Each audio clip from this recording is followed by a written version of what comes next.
Good morning students.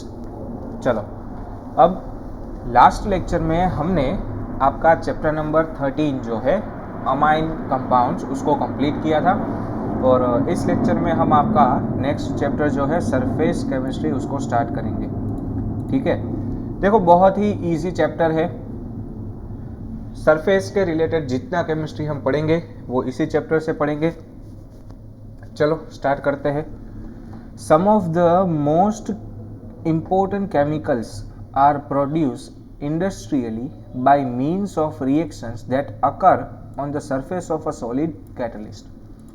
ऐसी बहुत सारी रिएक्शंस है जो बहुत ही ज़्यादा मायने रखती है इंडस्ट्रियली, और वो रिएक्शंस हम किसी ना किसी सॉलिड कैटलिस्ट के सरफेस पे करते हैं।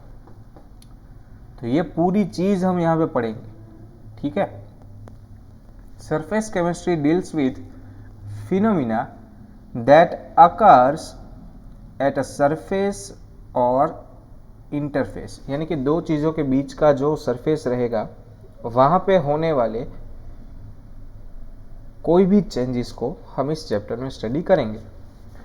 The interface or a surface is represented by separating bulk phases by hyphen or a slash. Hyphen in the sense dash, या तो हम उसको डैश से रिप्रेजेंट करेंगे या फिर स्लैश से रिप्रेजेंट करेंगे। जैसे कि the interface between a solid and a gas will be represented by solid dash gas, और या फिर solid slash gas.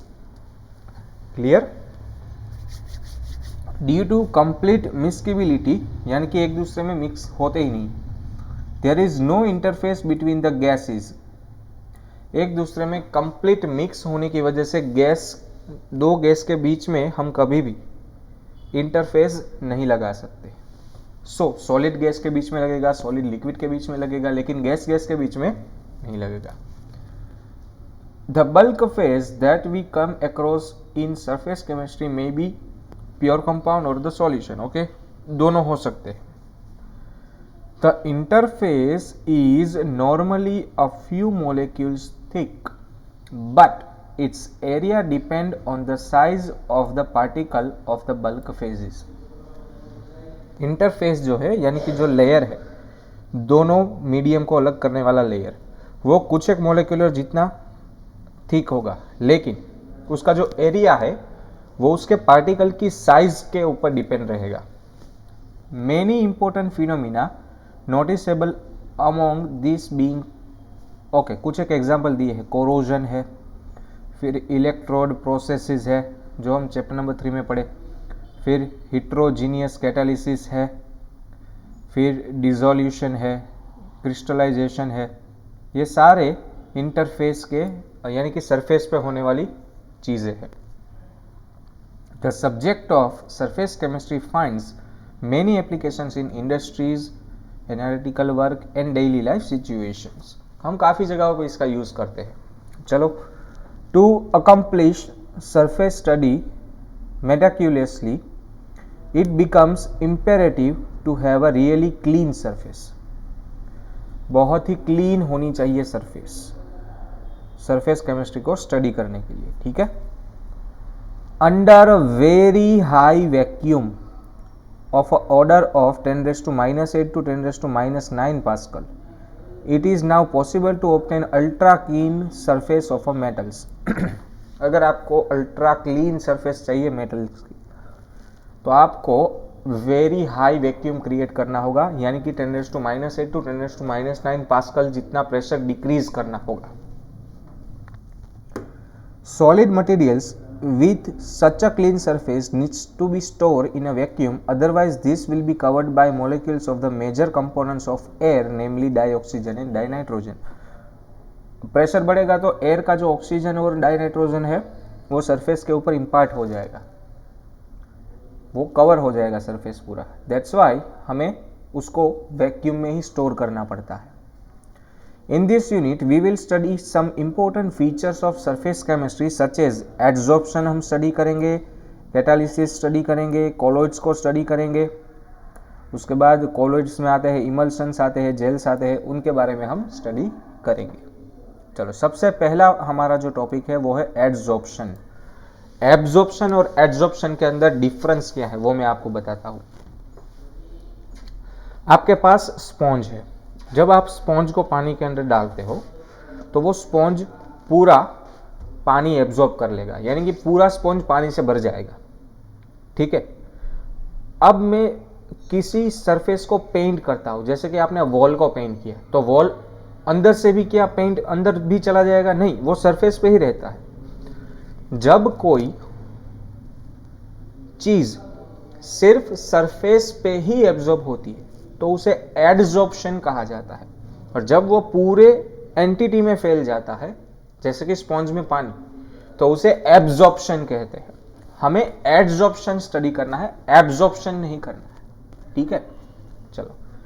There are several examples which reveal that the surface of a solid has the tendency to attract and retain the molecule of the phase with which it comes into contact। Surface जो solid compound रहते हैं उनकी surface के पास एक tendency रहती है attraction की, वो जिस चीज़ के कांटेक्ट में आते हैं उनके मॉलिक्यूल्स को अपने सरफेस के ऊपर लगा देते हैं और उनको वहीं पे रखते हैं।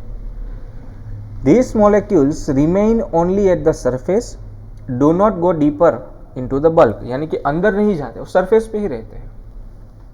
So, accumulation of a molecular species at a surface rather than in a bulk of a solid or liquid is termed as a adsorption। जो चीज सिर्फ सरफेस पे ही रहती है, अंदर नहीं जाती, तो इस फिनोमिना को क्या कहा जाता है? Adsorption. The molecular species or a substance which contracts or the accumulates at the surface is termed as a adsorbent।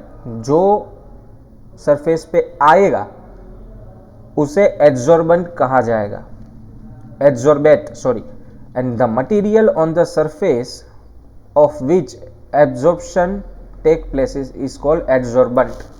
यानी कि जो सॉलिड है उसे adsorbent कहेंगे, और सॉलिड के ऊपर जो चीज इंपार्ट होती है सरफेस पे उसे हम एड्सॉर्बेट कहेंगे। जैसे कि सॉल्यूट और सॉल्वेंट होता है, वैसे सॉल्यूट की जगह हम अब बोलेंगे एड्सॉर्बेट और सॉल्वेंट की जगह हम बोलेंगे adsorbent.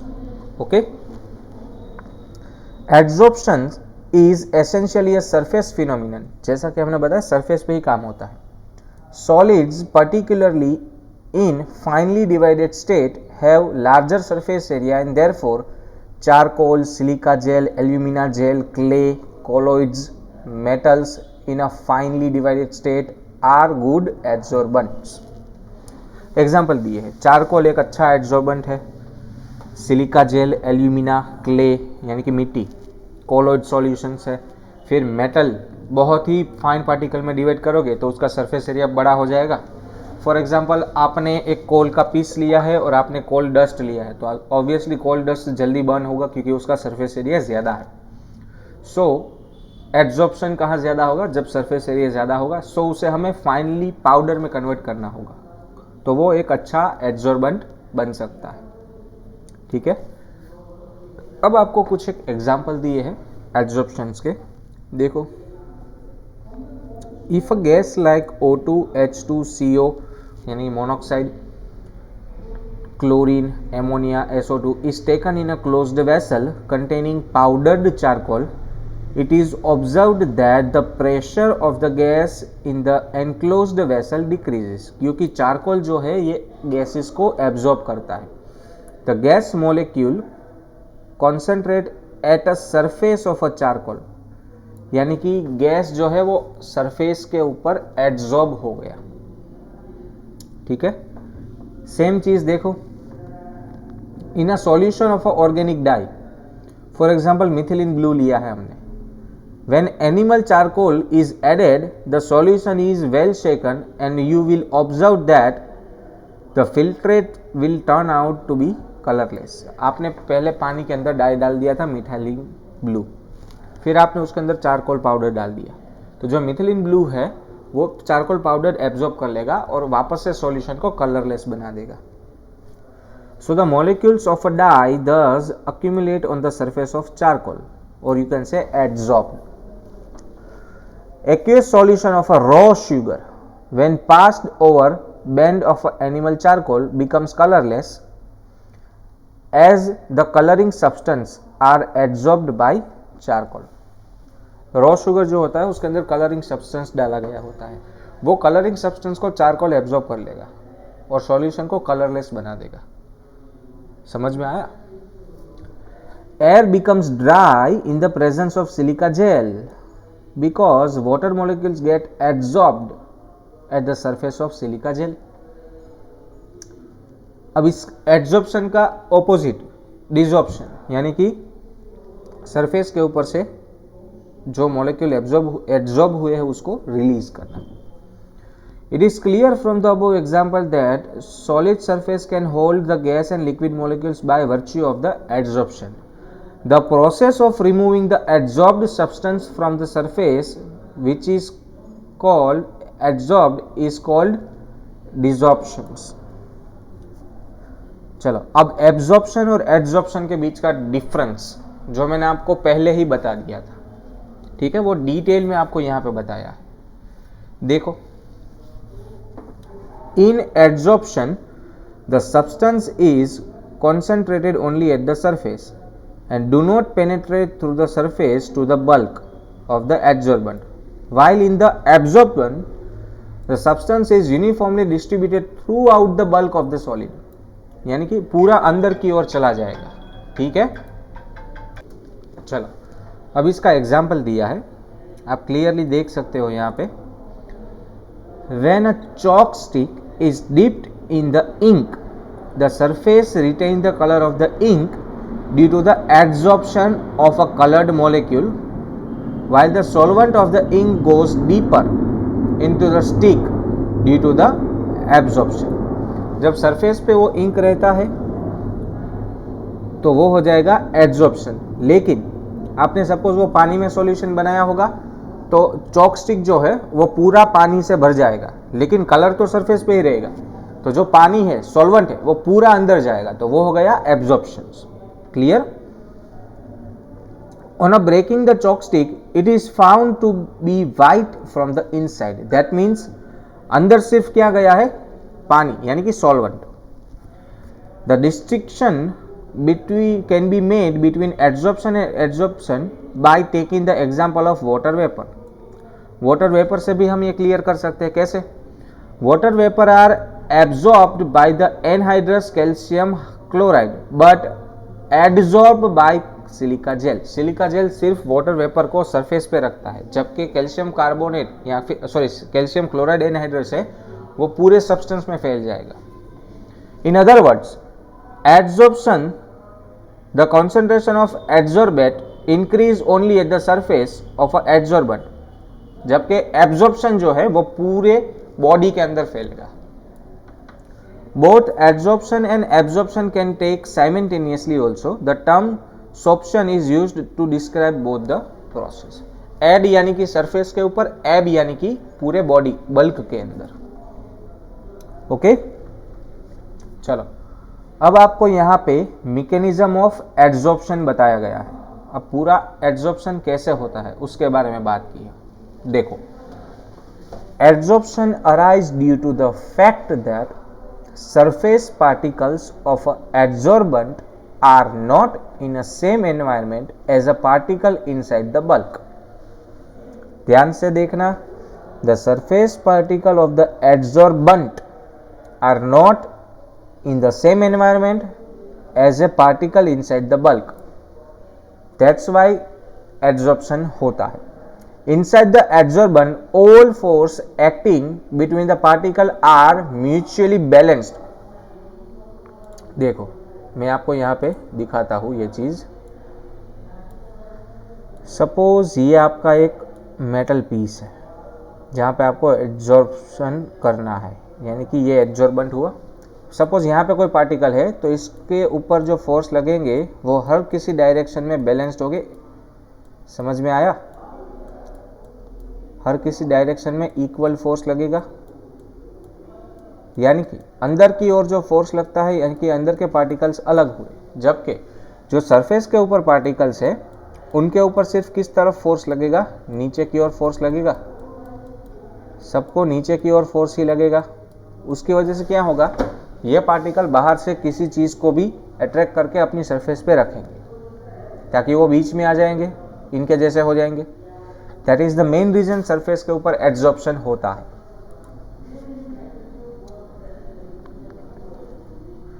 But on the surface particle are not surrounded by the atoms or the molecule of their kind on all the side, hence they possess unbalanced or residual attractive force। अंदर से वो उनको attraction लगता है।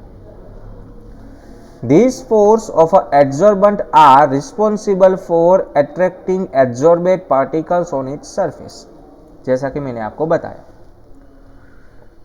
The extent of adsorption increase with the increase of surface area per unit mass। जितना surface area बढ़ेगा adsorbent उतना ही बढ़ेगा। The adsorbent at a given temperature and pressure, temperature pressure का भी अलग इफेक्ट रहता है, लेकिन surface area जितना बड़ा होगा adsorption उतना ही ज्यादा होगा। Another important factor featuring adsorbent is a heat of adsorption। During the adsorption there is always decrease in residual force of the surface, यानी कि अंदर से लगता हुआ जो फोर्स है, अट्रैक्शन है, वो कम होता है, कम होता जाएगा। There is a decrease in surface energy which appears as a heat, यानी कि surface energy रिलीज होगी during the adsorption। Therefore invariably adsorption is a exothermic process, यानी कि डेल्टा H ऑलवेज नेगेटिव रहता है उसका। When a gas is adsorbed, the freedom of movement of its molecule becomes restricted. This amount is decreased in the entropy of a gas after adsorption, so delta S negative।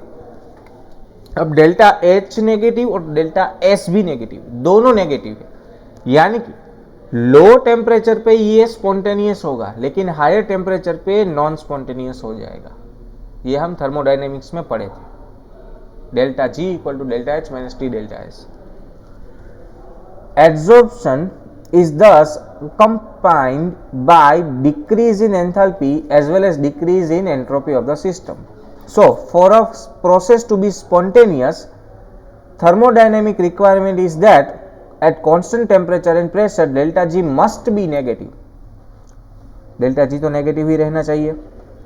Therefore delta G can be negative if delta H is sufficiently high negative value as minus T delta S positive। Thus in the adsorption process which is spontaneous, a combination of these two factors makes delta G negative। या फिर आप ये कह सकते हो delta H बड़ा होना चाहिए और टेम्परेचर कम होना चाहिए। एज द एड्सॉर्प्शन प्रोसीड, यानी कि जैसे जैसे एड्सॉर्प्शन आगे जाएगा डेल्टा H कम होता जाएगा। Delta H becomes less and less negative, ultimately delta H becomes, और धीरे धीरे वो T डेल्टा S से इक्वल हो जाएगा और फिर वो इक्विलिब्रियम पे आ जाएगा।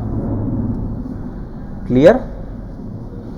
तो ये था पूरा मैकेनिज्म ऑफ एड्सॉर्प्शन। अब हम बात करेंगे टाइप ऑफ एड्सॉर्प्शन। चलो, there are mainly two types of adsorber are there of a gas on solid। If accumulation of gas on the surface of a solid occurs on account of a van der Waals forces only, then this is known as a physical adsorption or physiorption। When a gas molecule or atom held to the solid surface by chemical bond, it will be chemisorption or chemical adsorption। कोई bonding होगा तो chemisorption, अगर सिर्फ van der Waals force है तो physiorption। Clear?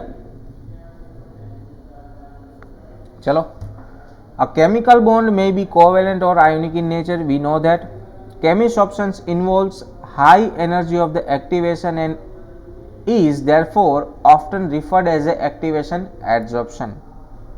उसका chemisorption का दूसरा नाम है activated adsorption। Sometimes these two process occur simultaneously, कभी कभी ये दोनों साथ में भी होते हैं। And it is not easy to ascertain the type of the adsorption, यानी कि आप इजीली उन दोनों के बीच का डिफरेंस नहीं बता सकते। A physical adsorption at a low temperature may pass into the chemical adsorption as the temperature is increased. For example, अब देखो लो टेम्परेचर पे फिजियोप्शन होता है, लेकिन जब टेम्परेचर बढ़ेगा एनर्जी मिलेगी, एनर्जी मिलने पे केमिकल बॉन्डिंग भी हो सकता है, ठीक है। For example, dihydrogen is first absorbed by nickel by van der Waals forces.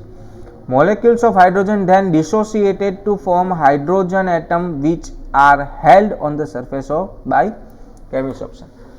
पहले डाइहाइड्रोजन वैन डर वाल्स से एब्जॉर्ब होगा, फिर वो टूटेगा, H2 से H एटम हो जाएगा और वो H एटम केमिकल बॉन्ड से निकल सरफेस पे जॉइंट हो जाएगा, जो बनाएगा केमिसॉर्प्शन। कुछ एक एग्जाम्पल दिए है आपको। Some of the important characteristic of both adsorption are given below. सबसे पहले कैरेक्टरिस्टिक ऑफ फिजियोप्शन, ये मोस्ट इंपॉर्टेंट क्वेश्चन है इस चैप्टर से। चलो, सबसे पहला उसका पॉइंट आउट है lack of specificity. A given surface of an adsorbent do not show any preference to the particular gas as a van der Waals force or universe। वो कोई भी गैस एब्जॉर्ब कर लेगा, वो कोई स्पेसिफिक गैस को absorb नहीं करता, यानी कि लैक ऑफ स्पेसिफिसिटी हो जाएगा। हर किसी गैस को वो van der Waals force equal लगता होगा, तो सबको वो अट्रैक्ट करेगा, सबको एब्जॉर्ब करेगा। समझ में आया? चलो, after that nature of adsorbent. अब जिसको एब्जॉर्ब करवाना है उसका नेचर कैसा है वो भी डिपेंड करेगा। यहां पे देखो, the amount of gas absorbed by the solid depends on the nature of gas. In general, easily liquefiable gas are readily adsorbed as a van der Waals force are stronger near the critical temperature। ऐसे gases जो easily लिक्विफाइबल यानी कि जो जल्दी से liquid हो जाते हैं वो जल्दी एब्जॉर्ब होंगे, क्योंकि उनके अंदर van der Waals force critical temperature के पास स्ट्रॉन्ग रहता है। Therefore 1 gram of activated charcoal absorbs more sulfur dioxide than methane, which is methane का भी ज्यादा रहेगा हाइड्रोजन से। क्लियर? तीनों का टेम्परेचर देखो, सल्फर डाइऑक्साइड का क्रिटिकल टेम्परेचर 630 है, तो वो ज्यादा एब्जॉर्ब होगा। तो जितना क्रिटिकल टेम्परेचर गैस का ज्यादा होगा उतना वो जल्दी एब्जॉर्ब होगा, जबकि मीथेन का 190 है और हाइड्रोजन का तो उससे भी कम 33। उसके बाद है reversible nature. Physical absorption of a gas by a solid is a generally reversible, यानी कि जब आपने सॉलिड के ऊपर गैस को एब्जॉर्ब करवाया तो वो हीट रिलीज करता है और उसको हीट वापस देने पे वो उसको वापस से रिलीज भी कर देगा। More of a gas is absorbed when pressure is increased as the volume of gas decreases. Le Chatelier principle है। And gas can be removed by decreasing pressure since it is a exothermic process. Okay, so the physical absorption occurs readily at a low temperature and decrease with increase in the temperature। जैसे temperature increase करोगे वो वापस से release हो जाएगा। लस Chatelier principle. उसके बाद surface area of the adsorbent, जितना ज्यादा सरफेस एरिया उतना ज्यादा वो एड्सॉर्ब होगा। The extents of a adsorbent increase with an increase in the surface area of the adsorbent। Thus, finely divided metals and porous substance having larger surface areas are good adsorbents। उसके बाद enthalpy of the adsorbent, no doubt physical adsorption is a exothermic process but its enthalpy of adsorption is very low, 20 to 40 kilojoule only। This is because the attraction between gas molecule and solid surface is due to only and only van der Waals forces। सो ये था फिजियोसॉर्प्शंस का characteristic. Total 5 थे, most IMP है। Next lecture में हम सारे same चीज़ repeat करेंगे केमिसॉर्प्शंस के लिए, ठीक है, और फिर उनका डिफरेंस क्रिएट करेंगे और उसके बाद आइसोथर्म्स के बारे में बात करेंगे। So this would be all for this lecture. Next lecture में हम वापस से स्टार्ट करेंगे केमिसॉर्प्शंस। ओके, चलो, thank you so much।